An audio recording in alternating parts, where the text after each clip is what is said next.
What's up, guys? A special episode coming your way here on the podcast with Cliff Panezich, who I had on the podcast just over 2 years ago. This time, we're talking about sports betting. We're going to be talking about his expertise and what he's providing the sports betting world with his consulting business. So make sure to check this out. Now, if you're watching this on YouTube, I'd ask that you consider hitting us with the follow and make sure to hit the notifications bar so you can get notified every time a new episode comes out. Every Friday, we have new episodes, new interviews coming your way here on the podcast. I am trying to build out the YouTube platform. So if you're listening to this and you want to watch it, consider following me on YouTube. That way you can get a little bit more of a personalized view of the conversation with our guests. So if you're into the sports betting world and you want to learn more about the gambling side of the sports field, make sure to tune in today. This is the Gametime Guru. So, what time is it? Game time! This is the Gametime Guru podcast, where I interview sports figures from all over the world to help deliver a panoramic view on sports. So whether you're a former athlete, one of the crazies, or simply a casual sports fan, this is the perfect show for you as we peel back the curtains and learn from our guests every single week. I'm your host, Shane Larson, and I'm helping you see sports through a different lens.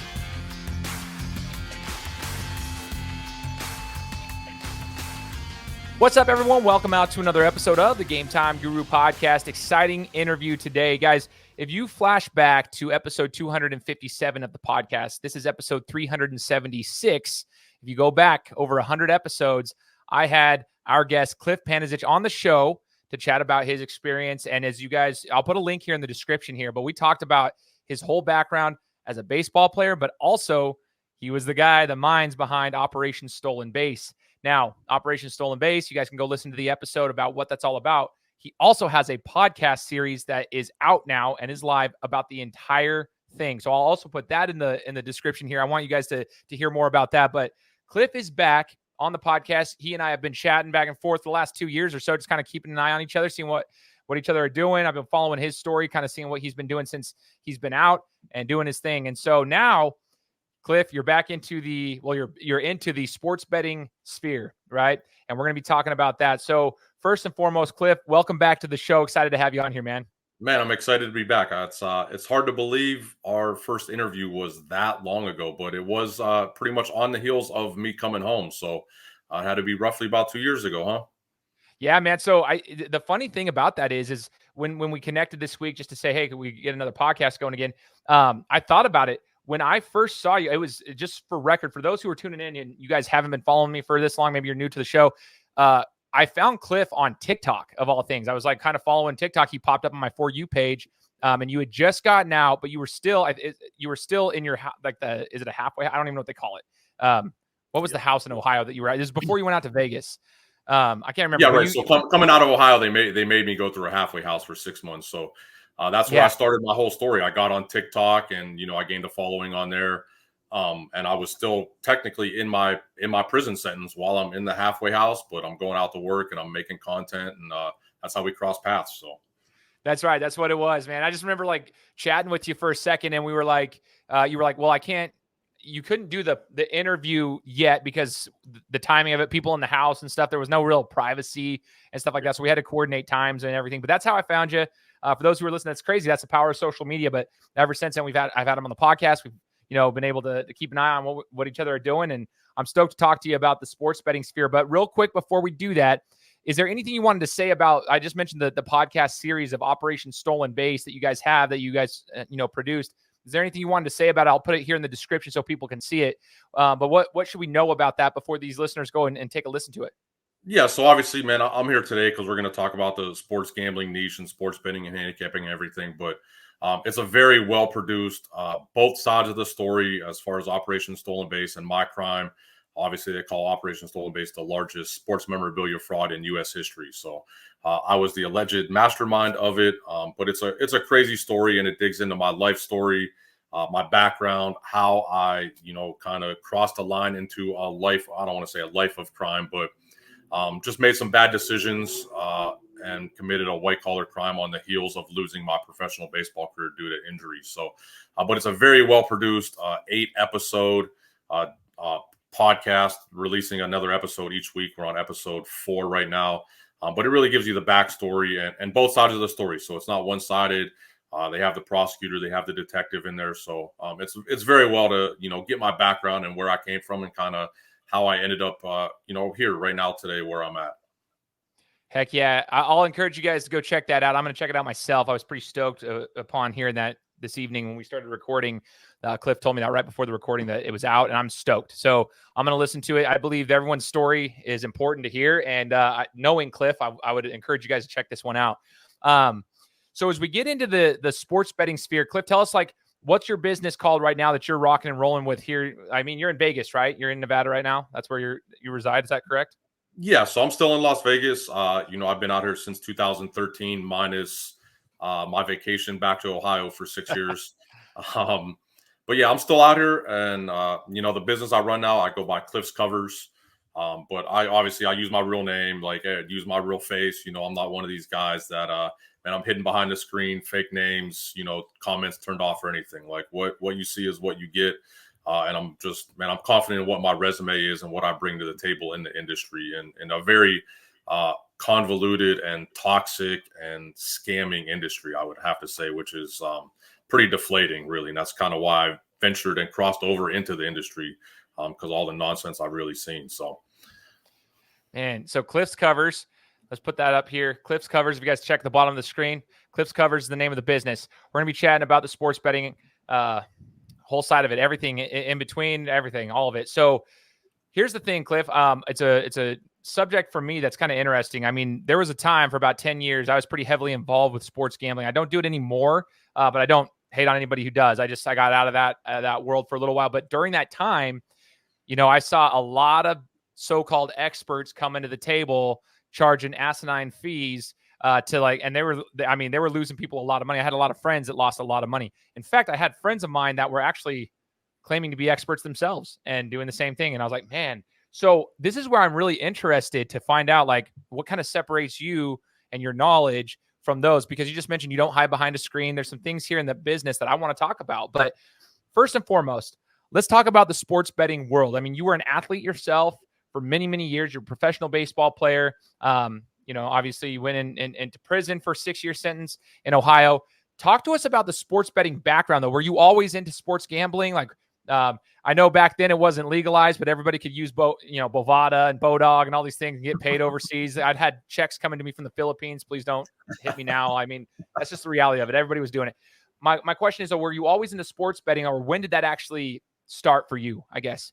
I guess if I had to say, like, precisely where it started, man, it probably, for like a lot of high school kids, it started like March Madness with tournament brackets, and then that kind of spins off into betting individual games. So roughly, when I was like 16 or 17. So I've been in the realm, in the niche for, going on 22 years. And just as an athlete, like, I gravitate towards that, right? So as I lost my career, that's kind of where I found competition in the sports realm, right? It's still competitive, it's just now you keep score with dollars and cents. Heck yeah. No, that's awesome, man.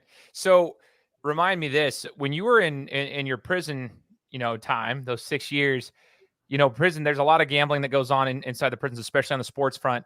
Did you have any experience there where you were able to kind of run the show at that point too? Yeah, actually, it becomes a real big part of my story and my time inside is I really ran the biggest sports gambling operation in the state of Ohio prison system. So pretty much for 5 out of the 6 years that I was there, I ran, inside they'd call it the football ticket, or which on here out in the streets in real life would be like a parlay card. So we're producing I'm producing a parlay card, a ticket sheet, and distributing it across the compound, and had about at one time like 12 different people that worked for me. So you have agents in different housing units, a typist printing it up, a guy getting the copies from the rec office. And it was a huge operation that by the tail end, before I came home, man, I was booking $5,000 to $6,000 in action a week during football season. So it was a massive operation by the end. No, I mean, I find it very interesting because it does play a role into your expertise and your knowledge, right? I don't want people sitting here thinking I'm glorifying prison. I don't think that's what you're doing either. It's just you learn, No. you use your experience in prison to like leverage outside of prison so you could be a productive citizen in society, which I actually commend you for. That's what it should be instead of just going out into society and not doing anything productive, right? So, Yeah, so let me speak on that. I'm definitely not glorifying prison, right? There's nothing. Yeah, I think you saw my TikTok. Like I was never one that went out there and I'm telling like the violent stories or this or that. Like I'm not about that. There's nothing cool about prison. There's nothing cool about what I did. But it's made me who I am, right? I don't get here yeah. today to where I am without that being part of my story. So I do talk about it. I don't hide from it. I don't run from it. But there's definitely no glorifying prison. But what I did in the sports realm, in the sports betting realm in prison, absolutely gives me an advantage and differentiates me from other people in this realm. I was the bookie, right, in prison, but not only that, not only was I the bookie, I had to play line maker in a lot of cases, right? So you're in prison. I don't have information at my fingertips all the time. I don't have a computer or a phone. So there's a lot of times where I'm putting out lines based off of my knowledge and based off of my demographic. So in a lot of ways, like not only was I booking action, I played line maker. I'm making a line. So and that plays into what I do now and what I see in the lines. And really, like I said, it differentiates me because other people don't have that experience. Even bookies on the street, underground bookies, they're still just pulling their line from Vegas or they're running an underground website and the lines are just automatically there. In prison, it's different, right? I had to come up with the lines, move the lines based on my clientele and everything like that. And, if you move a line the wrong way, man, I could be in for a bad weekend. So it was very, very serious business. It's so intriguing to me, man. Like just line making in the first place is just crazy. So let's kind of piggyback off of that as we get into what you're currently doing. Lines, dude. There are so many times, Cliff, in just my experience following sports, like I had to get away from it because I didn't understand how they were so freaking accurate, dude. Like I couldn't understand. I'm like, as a young kid in high school, you always think, oh yeah, I can make money betting on sports. I know sports like the back of my hand. You're looking at football games. You're like, I'm going to parlay this with like these three teams. Of course, I'll just do money lines or I'll just do the spreads because they're going to win this. You realize like Vegas is like spot on. I want to know how the lines are created. How do you, with your experience there and what you're seeing now as you're like getting into this, how are they even created? What are they doing? What kind of systems and statistics are they using to be so freaking accurate? Yeah, so I mean, it's all computer based now, and again, we'll get into this a little bit. There's a lot of analytics, and every number, every statistic, everything that you could imagine is now cooked into the line. It didn't used to be like that, right? It used to be back in the day. There's a guy in the back room at a sports book, and he's the line maker, and that's where it starts. But it's not like that anymore. It's all computer based. But the line originates in three different places. So two online places: Bet Chris and Bet Pinnacle. And one place out here in Vegas, Circa. And they're the line originators. So they obviously have their computer model and algorithm and everything like that. But then there's a human aspect to it too. And they have the best, line makers behind the scenes that are going to adjust where they seem fit. And then everyone else in the industry copies them. So that's why they're the industry leaders. So Circa out here is definitely the industry leader. And they have, the best people behind the scenes who you'll probably never know who it is or how they come up with it. But they're also the sharpest book and the toughest to beat, right? But everybody else emulates them. So when you're looking at it, Cliff, and people are using you as that they're your clients, they're looking to you for your expertise and knowledge so that they can, win more than they lose, so to speak. What are you looking for in the lines that like you think is a good bet? Like if you're looking at let's just say NBA just started this week. At the time of this recording, the NBA regular season just began. What are you looking at for NBA games that you're sharing with your clients as far as what are the things that we should be looking for? Like what are the things without giving away the house? Because obviously that's what you get paid to do. We want to let people utilize your services, but what are you looking for that allows you to win more than you lose? Well, I'll say this, probably 15, 20 years ago, the guys that, sat behind a computer and had computer models and algorithms and used analytics, they were probably a little bit ahead of the game. They were a little bit ahead of the sports books, right? So they could find value just based off the number or a mispriced line or anything like that. Fast forward 20 years to today, all of that is factored into the line. So I think it's kind of the landscape has flipped back a little bit to now it's where can you find an edge in a game on something that a computer can't analyze, right? So what I do is, for one, I'm watching a lot more games than a lot of these other handicappers are watching. So these guys, right now we're looking. It's 5 o'clock Vegas time. The game started at the time of this recording. These guys send out their picks, and then they're out at dinner or out at the bar or out at the club, and they want to live that lifestyle and make their content, and that's what they're promoting. And I talk about that a lot. While they're out doing their thing, I call it the lab. I'm in the lab, and I got, last night I had 9 NBA games on at once, 2 football games. I'm watching all the games because there's a lot to be said for the eye test, right? A flip in momentum, an injury sometimes, but they react to that pretty quickly. But man, you can just, as an athlete, as a former athlete yourself, you can probably see things in games that a computer can't necessarily analyze. And that's where I feel like I differentiate myself is I'm on both sides of it. I understand the math of it. I have whatever, I have a college education. I'm deep in math, whatever. But I bring the athletic eye, the athletic mindset to it as well. And being able to combine both sides of it and apply the eye test while still analytically looking at the line and the line movement, I think it's a huge advantage. A lot of these guys are just looking at the line, fade the public, they say. They want to be on the same side as the sports book and fade the public and where all the money comes in. But it doesn't play like that anymore because the handle on the games are so big that the books don't really position themselves on a side. Back in the day, they'd set a trap line, try and get all the public on one side, and hopefully the other side wins and the sports books clean up. Now, the handle is so big, the handle being the amount of money they take on the game. They don't care who wins. They just want to collect their vig, their juice. So fading the public blindly just doesn't work. And a lot of these cappers out here, they still do it. And truthfully, I don't even like to call myself a capper. I would consider myself a sports consultant, right? So I'm not one of these guys that is like, I'm going to tell you, you can't win on your own. You can't win without me. You need to buy my service. Man, if you're still sports betting, like you've probably experienced success, you've won at some point in time. Maybe you have success on your own. I'm telling you that what I provide is I'm going to find you games and angles and value on things that you don't even see and you don't even watch. And that's what I give to my clients. Like they're winning bets on games that they don't even know are on TV or go to halftime or a live bet. They're out with their family and they get a text message like, here, put this in real quick. And they're making money while they're not even paying attention. Wow, no, that's awesome. You provide a personalized consulting business essentially for this, which is awesome. That's why you said you're a sports consultant. I mean, those are the important things. I also want to touch base on the fact that you mentioned, having an athletic eye for it. There's something to the eye test. I'll say this, about 4 years, 2019. So it's almost been 5 full years. I became a Biletnikoff Award voter for college football. I was invited to be an award voter.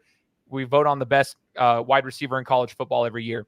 What I noticed in that, Cliff, and I'm going to tie this back to what you just said, is that every week the polls come out for us once the voting begins, and every week they just send a stat sheet. Right? They send it out to every voter. It's like a stat sheet of all these wide receivers, and then there's a drop down list, and you vote. There's literally zero accountability as far as like who's been watching these games, right? Like they just see stats, right? They just see the analytics and they know nothing about the context behind some of these games. And so I pride myself in being somebody who actually wants to watch some of these games, but like you can't always watch everything. But I know there are so many people that literally just look at the stats and then we'll click the top 10 receivers. And that's what kind of bothers me about some of these awards, the Heisman, the Biletnikoff, all these awards. Literally nobody's watching the games. I can tell you that for a fact. There's like no one's doing it. I've been a voter for 5 years and they're going to hate me for saying that. I know that for a fact, but I always believe there's like, sometimes I'll be watching stats. I'm like, dude, hold on. There's something to understanding the context behind certain games. Oh, so-and-so only had 170 yards this game. And last time, like he's been averaging 200 plus. Well, let's take a look at what happened. Did the quarterback go down? Did somebody Was it raining? Like all these little things, conditions in the game that people don't even realize like impact the passing game, right? So anyway, just little things like that I feel are super, super important. Like, so I take pride in doing that as a voter so that when people start asking me like, Shane, you're a voter, so what did you see in this? Well, I'm going to tell you why I voted this way. I don't know why everybody voted that way, but I'm going to tell you why I voted this way because I saw it. And this is what I see in my own eyes. Like, I feel like there's reason behind it. I think that those who are listening, who want to take it, take advice from somebody like yourself as a professional should take that into consideration big time because stats are one thing. The eye test is another. And when they go together, it's a powerhouse. Okay. It can't just be one or the other. It's got to be both. And you're giving them both. So Cliff, like, if you're looking at sports from like, I know you're a professional baseball player. Obviously there's football and basketball, like the main sports around the country. Then there's the little things. I've got friends of mine that like, they'll make money off of cricket, dude. They're betting stuff on cricket overseas. Like they're just finding ways to make money. But what do you find, I guess, in your experience in the profession that you're in, what are some of the best sports that tend to pay out the best and have the best odds? Obviously everyone kind of has their niche, and some of these handicappers out here they promote that they have picks on everything from Korean baseball to soccer to tennis to whatever, and a lot of that is just marketing, and they're trying to sell picks and sell packages. Man, I do what I do, and I'm across the three major sports. So man, I'm baseball, football, basketball. I prefer college basketball. Really is my favorite, or I feel like my best. But man, I'm really here in the lab watching the games. For instance, so we're Thursday night. Just last night there was a huge upset. Kennesaw State beat Liberty. Huge 27-point dog, wins outright. We had Kennesaw State. My VIP clients had Kennesaw State with the points. But early on in that game, first quarter, man, eye test, Kennesaw State looked like the better team, which sounds crazy. They're 27-point dogs. But you knew in the first quarter the points were good, and they looked like they were going to win that game. And obviously a couple bounces have to go their way to pull off a 27-point upset. But there's a lot to be said for, a team comes out flat. They're not there mentally. And that a computer can't see that, right? The biggest example I always give, so this is going back to 2017. I think LeBron's second to last year with the Cavs. And they go into the playoffs as, I don't know, a lower seeded team, and they play Toronto in the first round. Toronto's, by far the number one ranked power rating team. And Toronto is like 76% to win the series, right? Based on the power index and power rating and all that. And the Cavs sweep them. But the eye test is DeMar DeRozan and Kyle Lowry can't play against LeBron. There's a mental anguish aspect to DeMar DeRozan knows he can't beat LeBron. But the computer can't see that mental side of it. So they're just looking at stats, like you say. Stats don't always tell the story. They're looking at stats from the season. The computer doesn't know that there's a different level of, playoff LeBron. I called it back then. Regular season LeBron and playoff LeBron were two different animals. And they sweep that series, and that's just something a computer can't see. So that's a great example. I remember that series, man. And I remember everyone talking about, Raptors ended up with home court. Like, here we go. Like, yeah. I think a lot of us who were rooting for LeBron, we're like, dude, I mean, I think the first two games were competitive, but the Cavs took them. And so it was like, like, dude, it was, well, I don't actually know which game was the most competitive in that series. Do you remember off the top of your head? I'm trying to think now. I want to say it was game 2. It was either a tie game or maybe Cavs were down 1, and LeBron, they called timeout, didn't advance the ball to half court, and LeBron, which everyone's like, why didn't Ty Lue advance the ball? And LeBron just takes it coast to coast and hits like a that was the floater bank, right? He banked it from the running side. Floater bank from like That's the right. left elbow from an angle that, like, you're a basketball player. It's not even supposed to go in. Like, I don't know. That was such a bad it was like the worst angle ever. Yeah, dude, they were tied at the time. That's right. That was the game that he hit that. They were tied. But everyone, they call timeout. They're supposed to advance the ball. They don't, and they're like, what's going on? And LeBron just goes coast to coast and is like, I got this. That's so funny. Yeah, dude. See, well, you see that type of stuff, and I think that's super important. Now, you've mentioned, Cliff, a couple of things. VIP clients. Talk to me about the business structure that you have and like your services that you provide, and how does somebody get a hold of you, man? Like, what's the difference between a VIP client and a normal client? Like, talk to us how it's structured so that people that are here can like learn from you. Yeah, so I do. I sell all my picks or my consulting service on a site called Winnable. So it's winnable.com/Cliffs Covers. But I'm also on Instagram, same thing, Cliffs Covers, and that's where anyone can DM me. I always answer all my DMs. I give advice for free any game anybody asks me about. I have a free Telegram channel. I give out picks for free almost every day. But I do have a bunch of VIP clients, and I sell packages, whether it be daily, weekly, monthly. But man, I'm here. The only enemy in the industry to me is the sports book. It's gotten to the point where I feel like the sports books are super predatory, especially places like FanDuel and DraftKings that have these huge marketing budgets, and they push things like player prop parlays, and their Instagrams are pushing the lottery tickets $10 to 10,000, and that's not how you win in the sports betting realm, right? So they're the only enemy to me. The other cappers and everything, even though they might push a poor agenda in my mind, they're not the enemy, right? So, but I price myself to where nobody's priced out. I charge $25 a week, which is, man, other guys charging, as you know, geez, 2, 3, 4, 500 a week. I charge $25. I don't want to price the people I want to help. I don't want to price out, which is the generation that comes after us.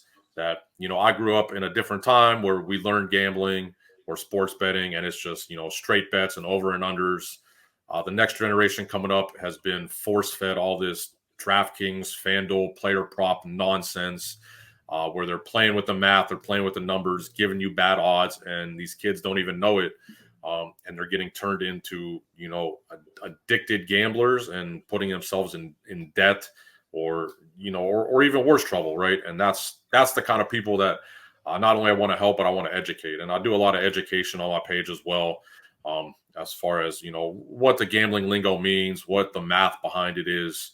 I had a guy the other day, another capper, which I'm not going to mention his name, and we were talking about the vig, laying the juice, the minus 110. A typical game's minus 110, meaning you bet 110 to win 100. And he's promoting betting like minus 150s and 170s and heavy money lines. And I'm like, hey, can we just get in a conversation about your philosophy behind it, or your theory, or whatever? Thinking maybe whatever. I don't know what he's going to say. And he just says, yeah, when you're betting a big amount, man, if I like to play, I don't care what the juice is. And I'm like, yeah, well, there's actually some math behind it. Quite a bit of math behind it, and break-even points and implied odds and everything like that.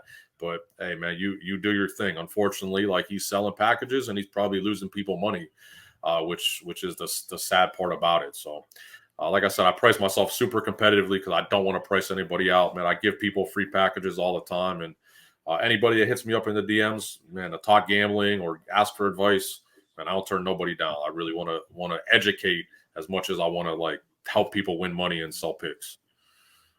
I love that. That's awesome, man.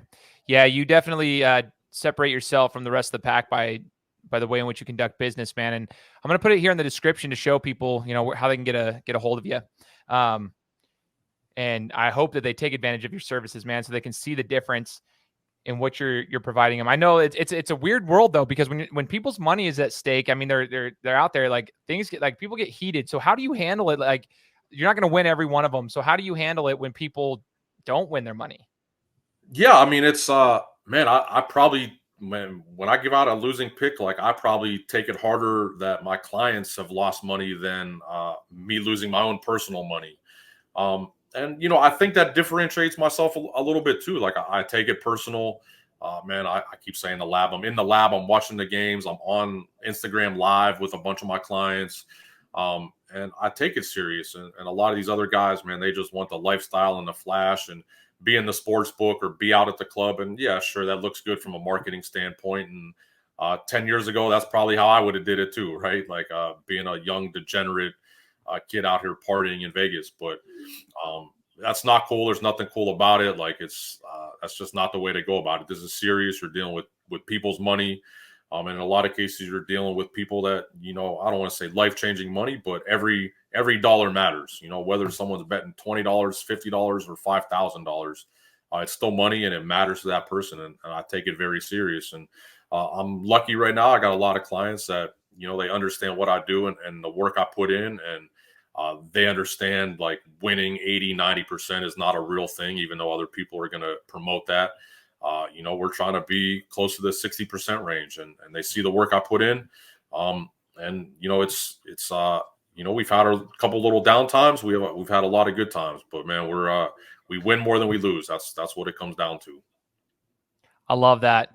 Yeah, and just for context, for those who are listening that might not be in the sports betting world, like the 60% seems to be like what you're aiming for, right? You're just trying to hit that 60, and people got to be patient. What do you tell the people that, like, when they're betting, the typical, especially the beginner that's into the sports like betting scene, Cliff, they're like, they try to get it all back in one, right? They lose some, they try to get it all back on the next one, rather than like trying to kind of play the long game. What do you tell those people as far as like, yo, dude, chill. Like, we don't need to get it back all in one setting. We can, like, we'll have our ups and downs. Yeah. I mean, I always say this, man, the best thing about it is till the day me and you and everyone else is no longer here, guess what? There's always going to be another game tomorrow. 364 days out of the year, there's games being played. If we lose this game tonight, like, you don't have to bet on the last game to end the night. You don't have to bet on the midnight Hawaii football game that you don't know nothing about because you're down a couple dollars on the day. That's the type of stuff that happens all the time. The midnight all the time, right? Because it's just a numbers game, and you're like, hey, I got to be up a certain amount of dollars today. No, guess what? You wake up tomorrow, there's a whole new fresh slate of games, man. And you start over, and you're starting that day at plus or minus $0, and you just start over. And it is a long game. I compare it to the stock market, right? That's how I promote what's going on. Other guys are promoting it as, get rich quick and flaunt the jewelry and the lifestyle. And yeah, I mean, that's cool if you have that money. Like, it is what it is. But man, I'm promoting it as, man, you're investing in teams rather than the stock market, and the ROI is better than 10% a year. People that follow unit sizing and bankroll management and stay patient and disciplined, man, it's better than the stock market. But it's also, you have to be involved and disciplined and patient. Dude, I'm like putting the message down here because I'm about to text my buddy after this and laugh. You know how many times, Cliff, in my day that like I literally did do exactly what you said. I'm serious. It's like, well, shoot, because I have too. I can talk about it because I've been there, right? I've in no small way did sports betting and gambling in general, lead to my crime and lead to me going to prison. And because I lived that life, right? I was the nosebleed bets and can't be down at the end of the night, and I'm trying to turn 2,000 into 20,000, or it's not a successful day. I did that. I lived that. And I mean, there were really big wins, right? I had really big wins that, man, I'm banned from a couple sports books out here. There's a lot of, really sickening, disgusting, losing stories, and living on that side of it, the roller coaster up and down. Like, that's not cool, right? That's not cool. There's nothing fun about it. It makes for good stories, right? Like, I got a good life story. But I'd rather have a life story that didn't involve me going to prison. But there's a lot of lessons to be learned from that. 100%, man. 100%. I just think it's so funny. Like, looking back at the experiences, like, I wish I had somebody that actually knew what they were talking about that I could trust. Because dude, I'm telling you, like, there were times where I'm like, man, I'm down like, $3,000 this weekend, which was a lot of money to me back then, and it still is to a lot of people today. Like, $3,000 is $3,000. And they're like, man, I got to make it all back. And then I'd have a good weekend. I thought I was all good. Like, it's just the psychological warfare. But here's a question I really do want to ask you, since you're a professional in this realm. Sports betting was tough for me, Cliff, and there's a reason I kind of shifted away from it. But I started to realize, like, I found myself being an irrational fan. It kind of ruined me as a fan of athletics, because I'm sitting there betting on games I didn't care about. I found myself super invested in these games, and then the other thing to it, dude, I was an irrational fan. I'm like, why aren't you kicking the field goal? Because I'm like, I need them to cover, and it's like, dude, well, they're up 8 right now and they don't need to, right? So they're just whatever, or they're up 9 and they just need to punt the ball, like stuff like that. You know what I'm talking about? Like I just started getting really pissed off all the time. I was angry all the time and stressed. So how do you separate that and still enjoy the game, I guess? Because I was like, dude, sports are rigged. These are way too close. I don't know how Vegas knows this. Like, how do you do it? I'll say this. I mean, I wouldn't say that you do it. I'll say this though, man, professional sports across the board to me are very poorly played nowadays. So I really feel like athleticism continues to go up through generations, but the fundamentals keeps going down, and it makes for really unpredictable outcomes. Really poor fundamentals, things that affect the games that are just being really poorly played. Football, dropped balls, fumbles, missed field goals, things like that. And the coaching is, man, the coaching is bad as well. To where, man, if it wasn't for gambling and people having action on the games, man, some of the products being put out there, I would argue, are not watchable. I mean, just look at, man, a couple of the games this week, college football. You know, they're televising Louisiana Tech and Middle Tennessee and Kennesaw State and Liberty. Man, some of these games are brutal to watch. The one game I think was 17-10. Nobody's watching it unless you got a side or a total. So Yeah. there is no getting away from it, right? And if you're gambling on it, man, the best gambler to me, the best sports bettor to me, or best client rather, is somebody that knows nothing about sports and they're just pressing a button and then setting their phone down. Unfortunately, that's not most clients, and I understand most clients are involved and active and watching games. So you have to reel them back in sometimes, right? And I do that with how I send my plays out and the unit sizing I give out. And I always say this, when things are going good, bounces are going your way, you push the agenda a little bit, and I send out different size units, all based on your bankroll size, but there's a max to it, right? Some of these guys are out here with their, guaranteed triple platinum diamond lock of the century. Like we don't do that, man. I give out 2, 4, or 10 unit plays. But when it's going good and bounces are going our way and we're winning a couple, like I'm going to be more prone to give you more 10 unit plays and let you push the agenda. When things are going bad and some bounces aren't going our way, we take some bad beats, you're not going to see any 10 unit plays. I'm going to help protect my clients from themselves and reel them back in and grind out a bad stretch and kind of, push the agenda on the good runs. I love that, dude. This is great. Like all of this is super insightful. So I'm hoping that like those who are listening to this, who come across it on the audio side or the video side, if you guys aren't following me on YouTube, please do that as well. I'm trying to build out my YouTube platform, but if you're not following it, do that. But listen to Cliff and take advantage of his resources. I hope that they're seeing what I'm seeing, Cliff, is that you're sharing this knowledge and what you do, and I hope they understand how that separates you from the other quote unquote experts or gurus in the market. Like we've been talking about, just let your work speak for itself. Now you said bad beats. I want to ask you, what's the worst beat you've had that you've experienced in your sports betting career? Man, you being a basketball fan, you might remember. So I'd have to go back to, let's see, it was the Pac-12 tournament, 2013 semifinals. UCLA is playing Arizona. I'm at the game. So I wasn't even living in Vegas yet, but I was out here house shopping. I'm at the game with my father, and I'm on Arizona heavy, like $22,000 on Arizona, and they're pretty much winning the game wire to wire. And there's a travel call. I think it was Brandon Ashley, goes up for a layup, gets the ball knocked out of his hand, catches it, makes the layup. They call traveling. And then this is where the official tees up Sean Miller, and it comes out later that the head of officials, Ed Rush, had put a bounty on Sean Miller. He offered a trip to Cancun or something to whatever referee teed up Sean Miller in the Pac-12 tournament. That comes out like 2 or 3 months later.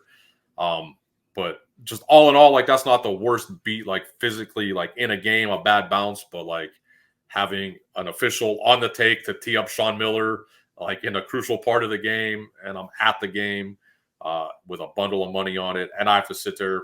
I got my dad sitting next to me, doesn't know how much money I have on it. And I just got to sit there and be like, boy, sucks. Oh man, dude. Meanwhile, you're just getting the cold sweats. Oh yeah, I'm steaming. Yeah, I'm just steaming because they basically won. They were winning the game for basically 38 minutes. After the tee, UCLA makes the 2 free throws, makes the next bucket. I don't think Arizona scores again. And I'm just like, it's like, what just happened? Dude, that's so brutal.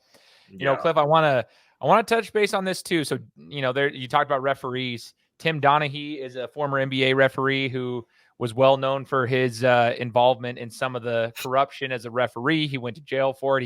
He's had podcast books and everything about it. I would actually like to get him on the show to tell about his story. But he talked about some stuff that also, when I was betting on sports, I freaking hated it. It pissed me off, even though it wasn't during his time that he was there. It made me not trust it because I'm like, dude, we got money on the line. We got referees like him talking about how they were shifting games and shaving points off things just by simply hey, Yao Ming's playing in this game. We can't allow him to get X amount of points. So we got to be a little bit more, tight with the calls there. He gets fouled out, right? And he averaged what was it, 2 to 8 points or something like that in that game. It was something like that. It was crazy. He was talking about the experience. And I started thinking about all the types of games and all the referees and the stuff you just said right there, the corruption inside of the game, and it affects a lot of people who are putting money down on the games. And I just want to get your thoughts on that. Do you trust sports with the money being thrown around, legalized gambling now, everybody can bet on it. Do you trust it from the officials to the administration to everyone else, the players themselves? What do you feel on that? There's so much money involved right now that it's legalized, and there's so many entities. Even the leagues themselves, right? The valuations of the teams have skyrocketed in no small part due to the viewership, due to gambling. I've had people on TikTok there should be no gambling. You shouldn't bet on sports. And I'm like, these team owners don't want that. Their teams are worth $6 billion because of sports betting. So there's a level of integrity that, I think is upheld for the most part. But case-to-case basis, does it happen? Absolutely. Do we know about it? Absolutely not. If somebody, higher ranking found out about it, would it come out anyway? Probably not. Because they really do. They got to uphold the integrity, or at least I always say they have to uphold the appearance that they care about the integrity. And that's more important than actually caring about the integrity. So we'll never find out about it. And like I said, does it happen? Is there a kid paid off on some podunk school in the Midwest to, not cover a 9-point spread in college hoops? I'm sure it happens. But all in all, I don't feel like that's the case. More so than anything on the referee side, more so than them being in on the fix is I think they're increasingly getting god awful, and they're interjecting themselves into the games too much, and it's not from a fixing the game standpoint. It's just they're terrible. Hey, you said it, not me, man.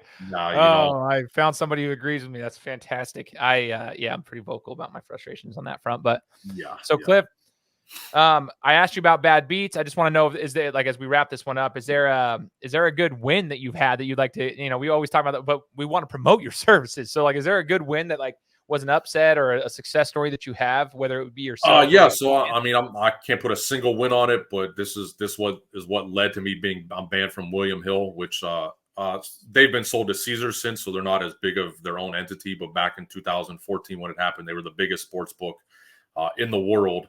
And I went on a $1,000 to $110,000 run in 10 days, which led to me banned. I actually, just for content purposes, I went there yesterday to try to open my account, and they're like, nope, you still can't bet here. That was, 14 years or 12 years ago.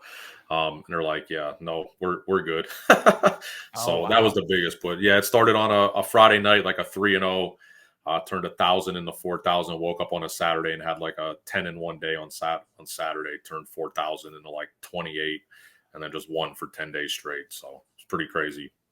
Oh, dude, that's so sick. Yeah. My gosh, I love it.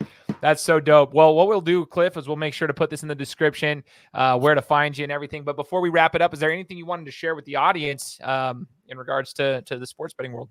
Yeah, so what I'm going to say is, I just want to say this is that, thanks for having me on. I'm going to set up a promo code on my Winnable page, my Cliff's Covers Winnable page, promo code Gametime. And anybody that signs up, I have, daily, weekly, monthly packages. But if you sign up for the weekly, you're going to get your first 2 days free, no charge, nothing. Just sign up. Man, if you like what I do, then, you can pick up a package or whatever. But I always want to put everybody on the front end for free, just so you can get a feel for what I do, see if you like what I do. And, if you have some confidence in me, then, we can do business going forward. But yeah, promo code Gametime is going to get you 2 free days. And that's everything. I don't upcharge nobody. I don't sell side picks, man. It's whatever I give out, I give all of it out to all my clients all the time. So that's what I do for everybody. Yep. Heck yeah, man. Okay, so we'll make sure to put that here too. Code Gametime. Make sure to go check that out. Get 2 free days with Cliff. I'll be posting this on my socials as well. Make sure everybody can see that and take advantage of your guys' services. I appreciate it, Cliff. Thanks for joining the show again, man. We'll be staying in touch for sure. And I'll remind everybody again, look at the link in the description if you want to hear about Cliff's, story of Operation Stolen Base. Now you're like, man, he's a sports bettor. We'll go check it out. I'll have the podcast series in here, his Instagram, and all the other links that we discussed here today. So appreciate you, Cliff. And for all those who are tuning in, make sure to hit the subscribe button because we'll be coming to you next week with another interview. Take care. What's up, guys? Thanks for tuning into the show. If you're watching this on YouTube, please hit us with that follow so you can catch all the episodes coming your way later on. I appreciate everybody's support, and we'll talk to you guys next time.